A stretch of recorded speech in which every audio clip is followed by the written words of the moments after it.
Good morning, नमस्कार। आप सभी का ग्रेविटी पॉइंट में स्वागत है। मैं सुरेश धरदुबे भूगोल की प्रैक्टिस श्रृंखला के साथ उपस्थित हूं। आज का जो एपिसोड है यह विशेष तौर पर भारत की मृदा से संबंध रखने वाले प्रश्नों का डिस्कशन किया जाएगा। यह प्रैक्टिस श्रृंखला विशेष तौर पर टीजीटी, पीजीटी, यूजीसी एवं असिस्टेंट प्रोफेसर 2023 को ध्यान में रख करके तैयार की गई है। चैनल को सब्सक्राइब, लाइक एवं शेयर करने के लिए आप सभी का धन्यवाद। यदि अभी तक आपने चैनल को सब्सक्राइब नहीं किया तो चैनल को सब्सक्राइब करें, लाइक करें एवं प्रमोट करें, जिससे बेहतर वीडियो आप लोगों तक सबसे पहले पहुंच सके। प्रत्येक वीडियो का पीडीएफ मटेरियल टेलीग्राम चैनल पर अवेलेबल है, वहां से आप डाउनलोड कर सकते हैं। आइए आज के प्रश्न को हम प्रारंभ करते हैं। आज का जो सबसे पहला प्रश्न है यहाँ पर देख सकते हैं, दोमट मिट्टी उसे कहते हैं जिसमें। जो आज का पूरा प्रतिबद्ध एपिसोड है, ध्यान रखिएगा, पूरी तरीके से मृदा पर ही है। इसमें भारत की मृदा के साथ साथ विश्व की मृदा पर भी कुछ महत्वपूर्ण बिंदुओं की चर्चा होगी।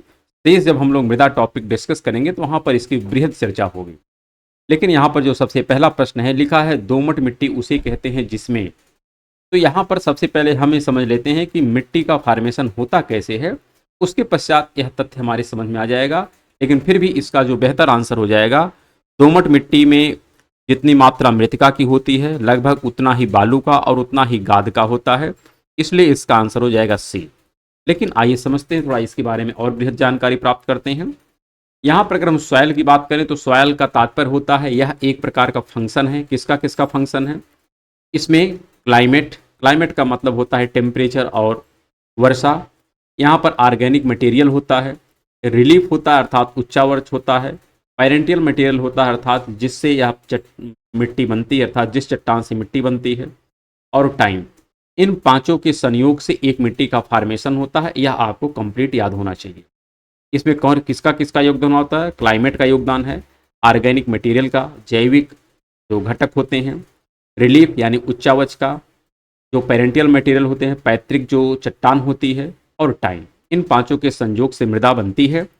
वैसे जो चट्टान होती है उसको कहते हैं संगठित चट्टान। जब इसी संगठित चट्टान का कह सकते हैं उसका अनाच्छादन और अपर्दन की प्रक्रिया होती है, अर्थात उसका भौतिक एवं रासायनिक परिवर्तन होता है, तो यह संगठित चट्टान असंगठित हो जाती है, जिसको हम अवसाद कहते हैं। क्या कहते हैं? अवसाद। यह असंगठित चट्टान जो होती है, आकार के आधार पर इसको कई नाम दिया जाता है। जो बड़े बड़े आकार की चट्टानें होती हैं, मतलब असंगठित होने के पश्चात, उनको हम लोग गोलास्म कहते हैं, बोल्डर कहते हैं। इनका आकार मोर देन 256 होता है, मिलीमीटर होता है। उससे छोटे आकार का जो असंगठित चट्टान होती है उसको बजरी कहते हैं, जिसका आकार 64 से लेकर के 256 मिलीमीटर होता है। अगर हम कंकड़ की बात करें, जिसको पेबल कहते हैं, तो पेबल का यहाँ पर जो साइज है 2 मिलीमीटर से लेकर के 64 मिलीमीटर तक होता है। और इन तीनों को हम लोग चट्टानी संरचना ही कहते हैं, अर्थात अगर यह जिस मृदा में पाई जाती है तो उसको हम कहेंगे यह चट्टानी संरचना, उसे मृदा का नाम नहीं देते हैं। उससे छोटा जब आकार होता है असंगठित चट्टान का, इसमें बालू है, गाद है और चीका है, तो ये असंगठित चट्टान सभी हैं। लेकिन आकार के आधार पर जो ऊपर वाले तीन हैं इनको चट्टानी संरचना कहते हैं, जबकि नीचे वाले तीन जिसमें बालू, गाद और चीका, इनको हम सॉइल का दर्जा देते हैं।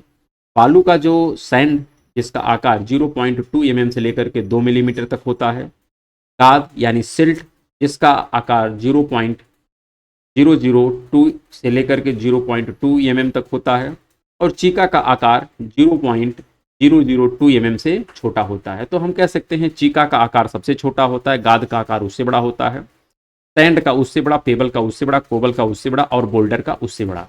ये सभी जो है असंगठित चट्टान ही हैं। जो संगठित चट्टान का कालांतर में क्या हुआ है, भौतिक और रासायनिक परिवर्तन से ये सब अवसाद जन्म लेते हैं। इन्हीं के अलग अलग कंपोजिशन से अलग अलग प्रकार की मृदा बनती हैं।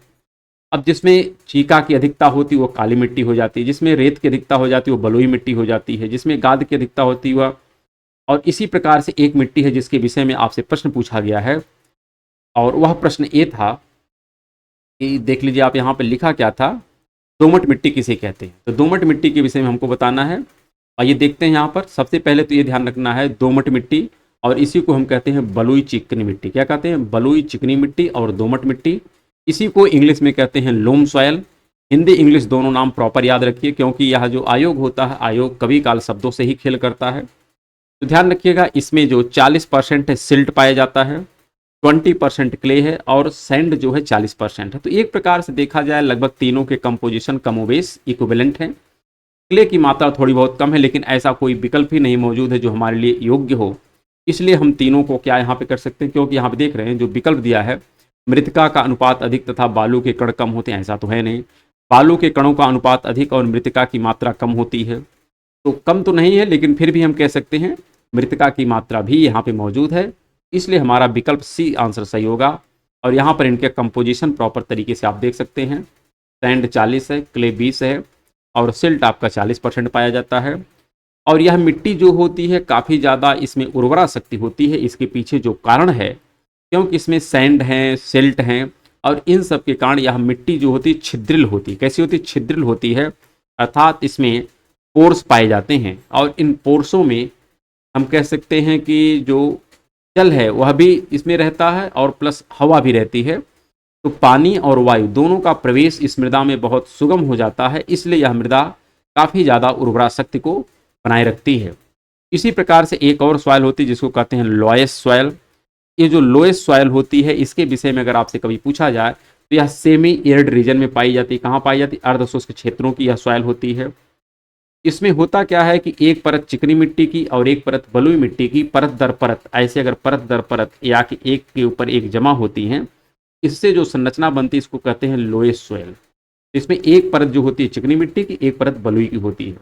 लेकिन इस प्रकार की जो संरचना पाई जाती है कहाँ पाई जाती है? सेमी एरिड रीजन में, जहाँ पर नदियों का प्रवाह होता है सेमी एरिड रीजन में, वहाँ पर इस प्रकार की सॉइल पाई जाती है। जैसे सतलज रावी ब्यास के द्वारा जो पंजाब का मैदान बनाया गया है वह एक प्रकार से लोएस्ट सॉइल से बना हुआ है, क्योंकि वह सेमी एरिड रीजन में स्थित है, इसलिए वहाँ पर एक परत चिकनी मिट्टी की है तो एक परत बलुई मिट्टी की है, इससे एक लोएस्ट सॉइल का फॉर्मेशन होता है। और ध्यान रखिएगा ये भी काफ़ी ज़्यादा उपजाऊ होती है।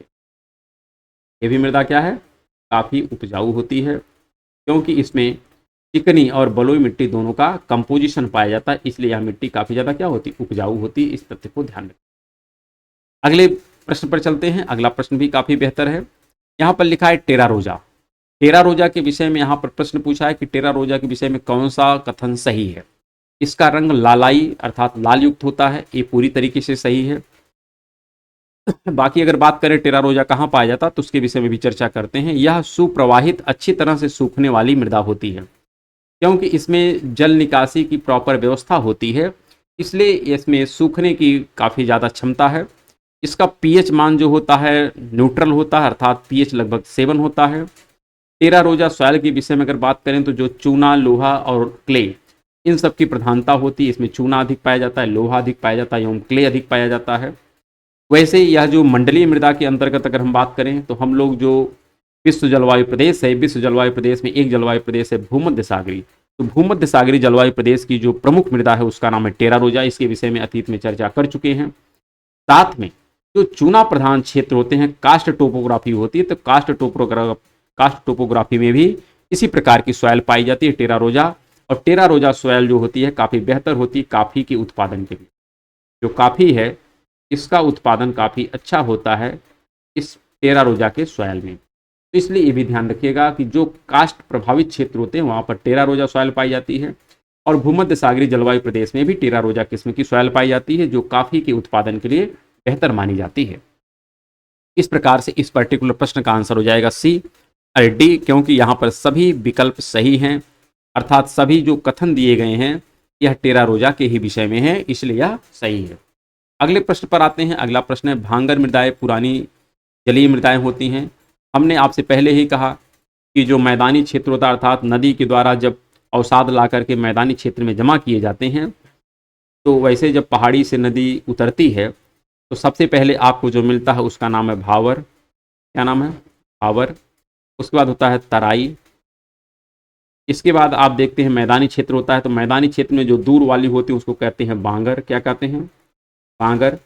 और जो बाढ़ प्रभावित होता है उसको कहते हैं खादर। क्या कहते हैं? खादर। तो खादर जो होता है या बाढ़ प्रभावित होता है और बांगर बाढ़ प्रभावित नहीं होता है। तो ये जो भाबर और तराई हैं ये दोनों कहाँ पाई जाते हैं? तो पर्वत पदीय क्षेत्रों में। कहाँ पाए जाते हैं? जो किसी पर्वत का पदीय क्षेत्र है, पर्वत पदीय क्षेत्रों में नदियाँ बड़े बड़े बोल्डर को ला करके निक्षेपित कर देती हैं, इसलिए यहाँ की सॉइल को भाबर और तराई कहते हैं। इसके विषय में भी हम लोग चर्चा किए हैं। और बांगर का तात्पर्य होता है कि जहाँ पर बाढ़ का पानी ना पहुँचता हो। खादर का तात्पर्य जहाँ पर बाढ़ का पानी पहुँचता हो। यहाँ पर भांगर अर्थात बांगर मृदाएं पुरानी जली होती हैं, ये सही है, इसमें कोई डाउट नहीं है। फिर लिखा है भांगर मृदाएं बार बार जलमग्न होती, ये नहीं है, क्योंकि बार बार जलमग्न कौन होती है? खादर होती हैं, बांगर नहीं होती। फिर लिखा है भांगर मृदाओं में संद्रण संद्राण और संधियां बहुत अधिक मात्रा में होती हैं, तो ये भी ठीक है यहाँ पर। फिर अगला पूछा है भांगर मृदाओं के अपेक्षाकृत भांगर मृदाएं के अपेक्षाकृत अधिक शुष्क क्षेत्रों से क्षारीय और लवणीय पुष्पकृत प्रदर्शित होता है। तो हमने पहले ही कहा कि जो बांगर होता है यहाँ पर बाढ़ का जल नहीं पहुँचता है, यह शुष्क और अर्धशुष्क जैसे क्षेत्रों में पाई जाती हैं, इसलिए यहाँ पर रेह ऊसर कल्लर की समस्या आती है। किसकी? रेह ऊसर और कल्लर की समस्या इन क्षेत्रों में देखने को मिलती है। तो इस तथ्य को भी ध्यान रखिएगा। इस आधार पर केवल यहाँ पर दूसरा नहीं सही है, बाकी यहाँ पर पहला, तीसरा और चौथा सही है। तो इस आधार पर इस पर्टिकुलर प्रश्न का जो आंसर हो जाएगा ये हो जाएगा सी, अर्थात ए, सी और डी सही है।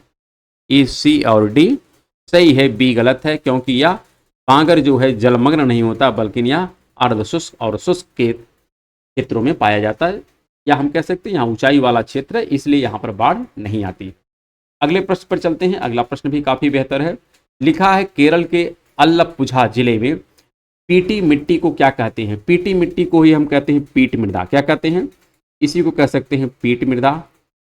तो पीट मृदा के विषय में हमको जानकारी होनी चाहिए कि पीट मृदा का क्या तात्पर्य है और पीट मृदा कहाँ पाई जाती है, इस तथ्य को क्लियर रखिएगा। तो पीटी को ही हम पीट सॉइल कहते हैं। अगर इसके विषय में हम बात करें तो ध्यान रखिएगा, इसे केरल में जो नाम दिया जाता है उसे कहते हैं कारी सॉइल। क्या कहते हैं? कारी सॉइल। इसके विषय में बेसिक जानकारी यही है कि केरल, तमिलनाडु एवं आंध्र प्रदेश के नम जलवायु में जो जैविक पदार्थ अर्थात सड़ी गली वनस्पतियां एवं नमक की मात्रा जिसमें अधिक होती है उसे हम क्या कहते हैं? पीट सॉइल कहते हैं, क्योंकि इसका पूर्ण विकास नहीं हो पाता है। क्यों नहीं हो पाता? क्योंकि जो वनस्पतियां हैं पूरी तरीके से अपघटित नहीं हो पाती हैं, तो इसलिए इसको हम पीट सॉइल कहते हैं। और इसमें ध्यान रखिएगा पोटास एवं फास्फोरस की कमी होती है। इसमें पोटास और फास्फोरस की कमी है, लेकिन सड़ी गली वनस्पतियों की अधिकता होती है, अर्थात जैविक पदार्थ इसमें अधिक है, ह्यूमस नहीं। ध्यान रखिएगा, ह्यूमस का तात्पर्य होता है कि वनस्पतियां डिकम्पोज हो जाती हैं, लेकिन यहाँ पर वनस्पतियों का अभी डिकम्पोजिशन नहीं हुआ है, बल्कि वनस्पतियां उसी रूप में अभी पाई जा रही हैं, इसलिए यहाँ पर जैविक पदार्थों की अधिकता है, ना कि ह्यूमस की अधिकता है। हम जब डिस्कस कर रहे थे मृदा परिच्छेदिका, तो हमने कहा मृदा परिच्छेदिका का जो सबसे ऊपरी लेयर होता है इसको कहते हैं एओ लेयर, अर्थात ऑर्गेनिक लेयर। उसके पश्चात होता है ए लेयर, उसके पश्चात होता है बी लेयर, उसके पश्चात होता है सी और तत्पश्चात डी। ए और बी को ही हम कहते हैं ट्रू सॉइल। क्या कहते हैं? ट्रू सॉइल कहते हैं। और इसमें ध्यान रखिएगा ए ओ नहीं है। ए ओ का तात्पर्य है कि यहाँ पर जैविक मटेरियल भी है, अभी ह्यूमस नहीं है, जबकि ए में क्या है? ह्यूमस है। ए में क्या है? ह्यूमस है, अर्थात यहाँ पर वनस्पतियों का डिकम्पोजिशन हो चुका है। तो जिसमें वनस्पतियों का डिकम्पोजिशन नहीं हुआ है और यह तराई क्षेत्रों में पाई जाती है, खास करके जहाँ पर जलमग्न क्षेत्र होते हैं, उसको हम कहते हैं पीट सॉइल। क्या कहते हैं? पीट सॉइल। तो आइए इसके विषय में थोड़ा और भी जानकारी प्राप्त करते हैं, क्योंकि यहाँ पर मृदा के वर्गीकरण से संबंध रखने वाले प्रश्न हैं। तो यहाँ पर एक वर्गीकरण है जिसका नाम है मार्बत का मृदा वर्गीकरण। काफ़ी महत्वपूर्ण वर्गीकरण है और यहाँ से प्रश्न खूब पूछे जाते हैं।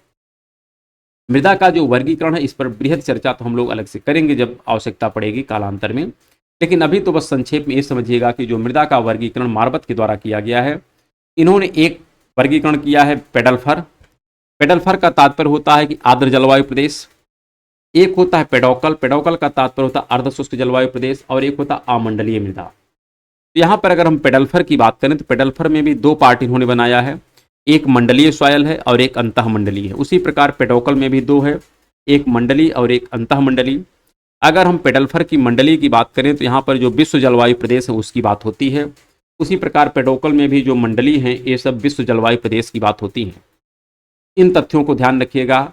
अगर हम आर्द्र में बात करें तो जो पोर्टजोल सॉयल है जो साइबेरिया के क्षेत्र में पाई जाती है, ग्रे ब्राउन पोर्टजोल जो सेंट लॉरेंसिया और ब्रिटिश तुल्य में पाई जाती है, रेड येलो पोर्टजोल जो चाइना तुल्य जलवायु प्रदेश में पाई जाती है, लेटराइट सॉयल जो मानसूनी और विषुवत रेखीय जलवायु प्रदेश में पाई जाती है।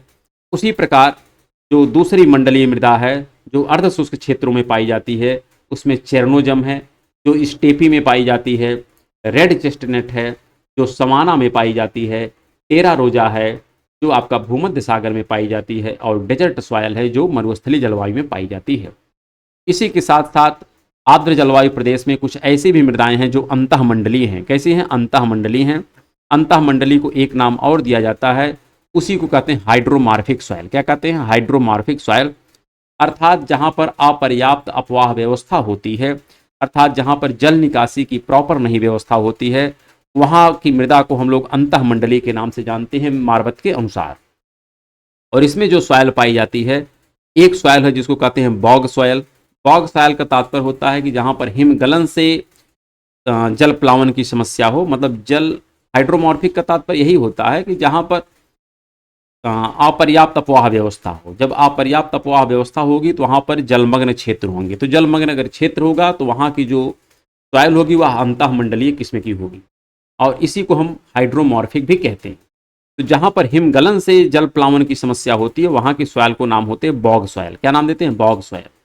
नदी बेसिन के द्वारा अगर कहीं पर जल प्लावन की समस्या होती है तो उसको कहते हैं मिडोज सॉयल, और इसी को भारत में जो नाम दिया जाता है उसको कहते हैं पीट सॉयल।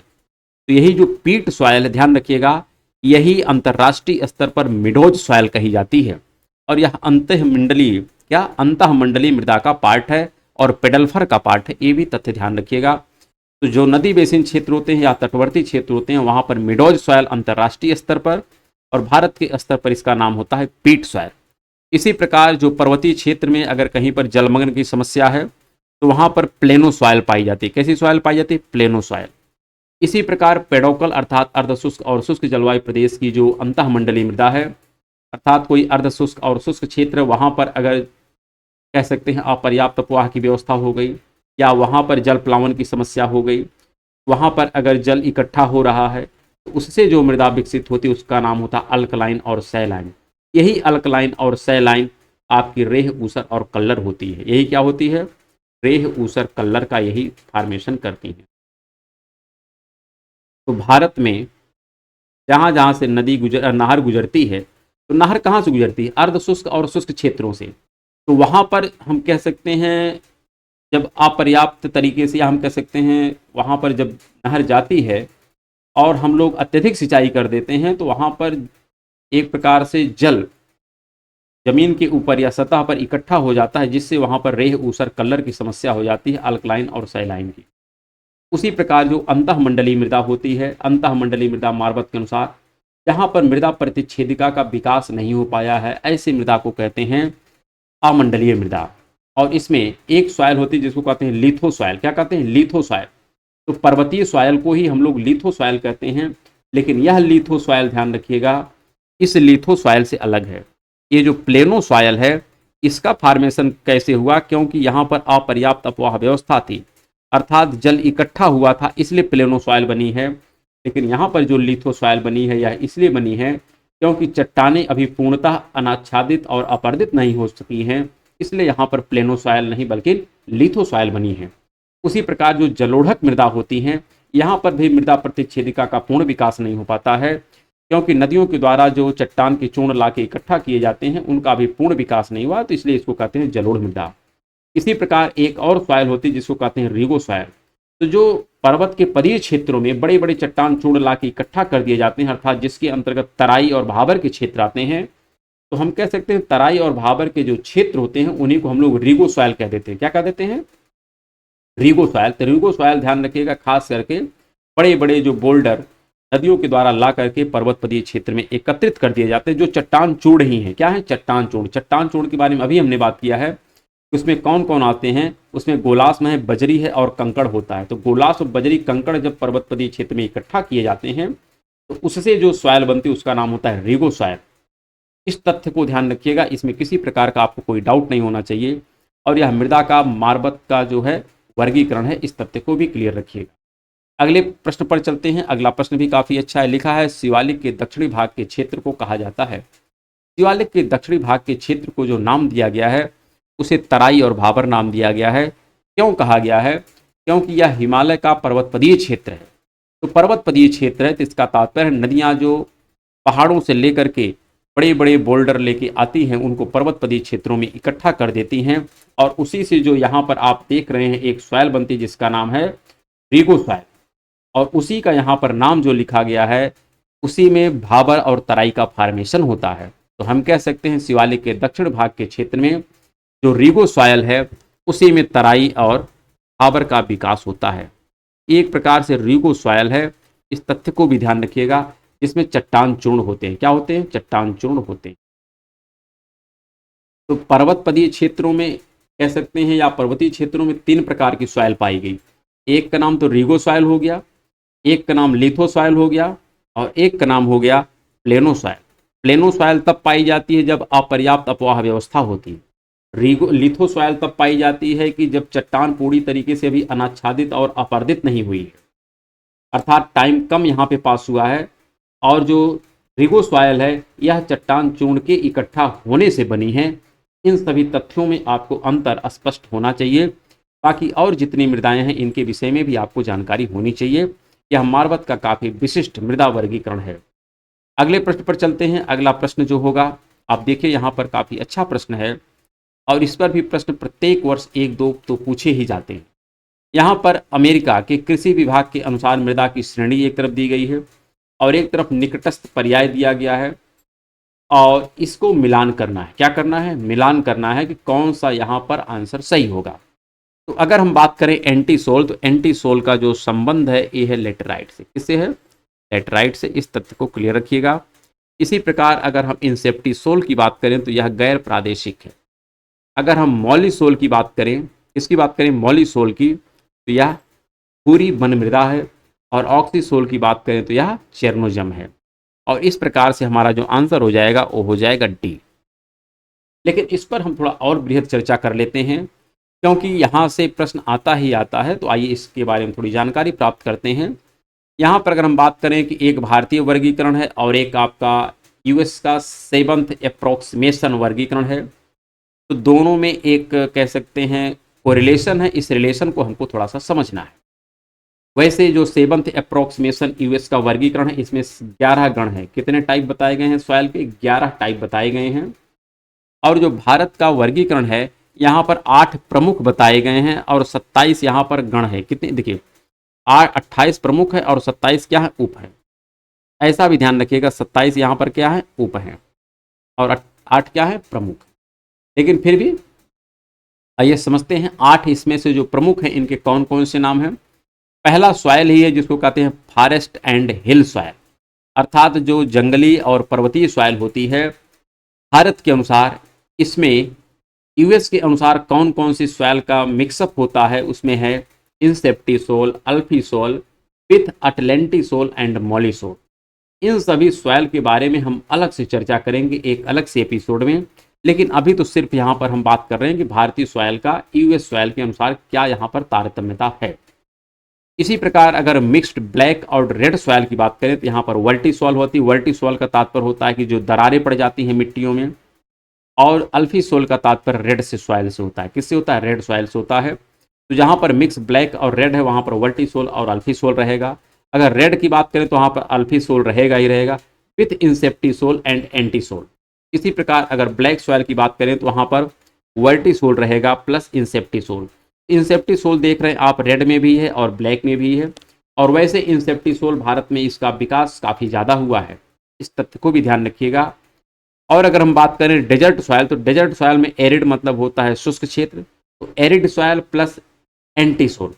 एंटी सोल जो होता है यह सेमी एरिड रीजन की मुख्य सॉइल है, और भारत की यह दूसरी सबसे ज़्यादा सॉइल है। भारत की जो सबसे ज़्यादा सॉइल है वह है इंसेप्टी सोल। उसका नाम क्या है? इंसेप्टी सोल। और इंसेप्टी सोल का कंट्रीब्यूशन आप कई जगह देखेंगे। देखिए यहाँ पर भी फॉरेस्ट में भी इंसेप्टी सोल है, मिक्स ब्लैक में तो यहाँ पर नहीं लिखा गया, लेकिन रेड में देखिए इंसेप्टी सोल है। जबकि भारत में सबसे ज़्यादा जो मृदा पाई जाती है कौन सी है? जलोढ़। और फिर रेड ब्लैक तो सब में इंसेप्टी सोल है, ध्यान रखिएगा। इसी प्रकार अगर लेटराइट की बात करें तो लेटराइट में जो सॉइल है कौन कौन सी यहाँ पर है? अल्टी सोल है और ऑक्सी सोल है। लेटराइट का तात्पर्य है कि जहाँ पर वर्षा 200-250 सेंटीमीटर से अधिक होती है, अर्थात जो पश्चिमी घाट का पश्चिमी क्षेत्र है और पूर्वोत्तर का भाग है, वहाँ पर लेटराइट सॉइल पाई जाती है। और लेटराइट सॉइल में जो यहाँ पर सॉइल है वो कौन कौन सी है? अल्टीसोल है और ऑक्सीसोल है। तो इन दोनों तथ्यों को ध्यान रखिएगा। इसी प्रकार सातवां जो सॉइल है वो है एलुवियल सॉइल अर्थात जलोढ़क मृदा। जलोढ़क मृदा में भी आपका इंसेप्टिसोल, ध्यान रखिएगा, इंसेप्टिसोल का कंट्रीब्यूशन बहुत ज़्यादा है। और दूसरी सॉइल जो है उसका नाम है अल्फीसोल विथ एंटीसोल। एंटीसोल का तात्पर्य होता है कि जहाँ पर सेमी एरिड रीजन होता है वहाँ पर इंसेप्टिसोल होता है। और इसी प्रकार जो पीट सॉइल होता है वहाँ पर हिस्टो सॉइल होता है। हिस्टो मतलब होता है जहाँ पर बाढ़ की समस्या हो, और इसी को हम लोग बॉग सॉइल भी कहते हैं, जो हिमगलित क्षेत्रों में पाई जाती है। अगर हम बात करें तराई क्षेत्र में एक सॉइल होती है जिसको कहते हैं मॉली सॉइल। क्या कहते हैं? Molly soil. भारत में अगर सर्वाधिक विस्तार देखा जाए किस सॉइल का है तो उसका नाम है इंसेप्टी सॉइल। भारत में सबसे अधिक सॉइल कौन सी है? इंसेप्टी सॉइल। आप देख सकते हैं इंसेप्टी सॉइल आपका एलुवियल में पाई गई है। और कहाँ पे पाई गई? आप पीछे देख सकते हैं यहाँ पर इंसेप्टिसोल आपका ब्लैक में है, इंसेप्टिसोल आपकी रेड में है। तो भारत में सर्वाधिक मृदा तो जलोढ़ है, फिर रेड है, फिर ब्लैक है, और इन तीनों में इंसेप्टिसोल पाई जाती है। ये तथ्य क्लियर रखिएगा क्योंकि यहाँ से प्रश्न खूब पूछा जाता है। तो इंसेप्टिसोल का कंट्रीब्यूशन भारत की टोटल मृदा में कितना है? लगभग 40% भारत की सॉइल में कौन सी सॉइल है? इंसेप्टिसोल है। और यह खास करके गंगा, सिंधु, ब्रह्मपुत्रा के साथ साथ जो हमारा प्रायद्वीपीय भारत की रेड और ब्लैक सॉइल है वहां पर भी ये मृदाएं पाई जाती हैं। उसी प्रकार भारत में जो दूसरी सर्वाधिक विस्तृत सॉइल है उसका नाम है एंटीसोल। क्या नाम है? एंटीसोल। एंटीसोल और इंसेप्टिसोल दोनों के डिफरेंस को ध्यान रखिएगा। जो एंटीसोल है यह खास करके जहां पर मृदा का पूर्ण विकास अभी नहीं हो पाया है, अर्थात जहां पर नवीन जलोढ़ मृदा है जैसे खादर, तो वहां पर ये पाई जाती हैं, या रेगिस्तानी क्षेत्रों में भी अभी मृदा का पूर्ण विकास नहीं हो पाया है तो वहां पर भी एंटीसोल पाई जाती है। तो भारत में अभी रेगिस्तानी क्षेत्र या भारत की जो नदियां जहां से गुजर रही हैं वहां पर बहुत सी मृदाएं हैं जो अभी नवीन जलोढ़ वाली हैं, इसलिए वहां की सॉइल प्रमुख रूप से कौन सी है? एंटीसोल। तो भारत में दो मृदाओं का प्रमुख कंट्रीब्यूशन है। इसका कंट्रीब्यूशन आप देख सकते हैं कितना, 28.08%, और इसका कितना है? 39 मतलब 40%। तो दोनों मिला के यही सॉइल 70% है। 30% में बाकी सभी सॉइल है, चाहे वहाँ पर हिस्टोसोल हो, चाहे अल्फी सॉइल हो, चाहे एरिडीसोल हो, बाकी सबका कंट्रीब्यूशन बहुत कम है। इन तथ्यों को एक बार आप मेमोराइज करिए, याद करिए, और इस पर हम लोग बृहद चर्चा एक अलग से एपिसोड में करेंगे कि जो 7th अप्रोक्सीमेशन ऑफ यूएस की 11 गण है इसमें और क्या क्या खासियत है, इसका हम किसी एक अलग एपिसोड में डिस्कशन करेंगे। तो इसी के साथ अगर देखा जाए तो आज का एपिसोड समाप्त होता है। कल हम लोग पुनः एक अलग एपिसोड में कुछ वहाँ पर खास करके पर्यावरण से संबंध रखने वाले प्रश्नों पर डिस्कशन होगा। इसमें कुछ जैव मंडल आरक्षित क्षेत्र हैं, कुछ वनस्पतियाँ हैं, उस पर हम लोग चर्चा करेंगे। तो फिर मिला जाए कल की क्लास में, तब तक के लिए नमस्कार, धन्यवाद।